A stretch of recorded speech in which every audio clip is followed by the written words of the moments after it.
I'm Dr. John McCann, and I'm here to talk about excessive tearing. Tearing impacts people in a number of different ways. First of all, excessive tearing can be a nuisance and it can be embarrassing. On the other hand, tearing has an impact on our vision. Understanding why people tear can sometimes be difficult to explain to patients. A useful analogy I have found is the analogy of the sink, the faucet, and the drain. In this case, the faucet is the lacrimal gland, that's what makes the water.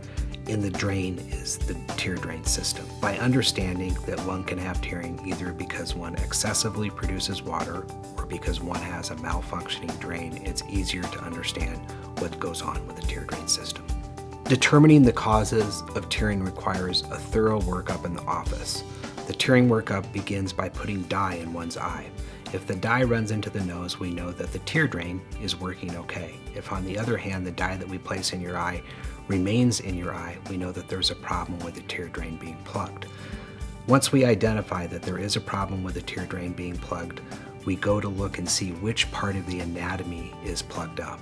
For instance, there's a small hole in the corner of one's eyelid in both the upper and the lower eyelid, and if this hole becomes very narrow or scarred shut, that can cause tearing. On the other hand, we can also identify whether or not there is a obstruction in the tear drain system as the tears travel from the corner of the eye into the nose.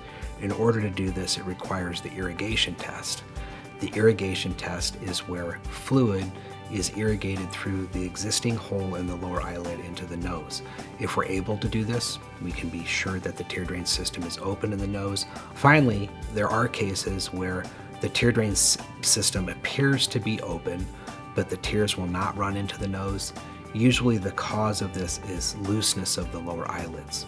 It turns out that our tears do not just passively flow into our nose.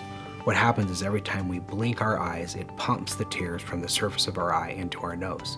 If your lower eyelid is too loose, it will not activate this pumping mechanism and the tears will not be pumped into the nose, and instead your eyes will water.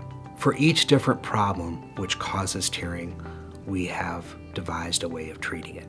For instance, if the narrow hole at the edge of the eyelid is plugged, we have a way of doing an in-office procedure of snipping that hole more widely open. If the tear drain is plugged up within the nose, there's a specific surgery called a dacrocystorhinostomy. This is about a 1-hour surgery that's done in an operating room and it's very effective. If the problem is a loose lower eyelid, I have surgeries I perform to tighten the lower eyelid. I perform many different surgeries on the face, and I believe recovery from tear drain surgery is probably the easiest of all of those. The reason for this is most tear drain surgery involves the nose or only the corner of the eye, and therefore it doesn't affect vision very much. It mostly just results in a bit of bruising, which resolves after a couple weeks.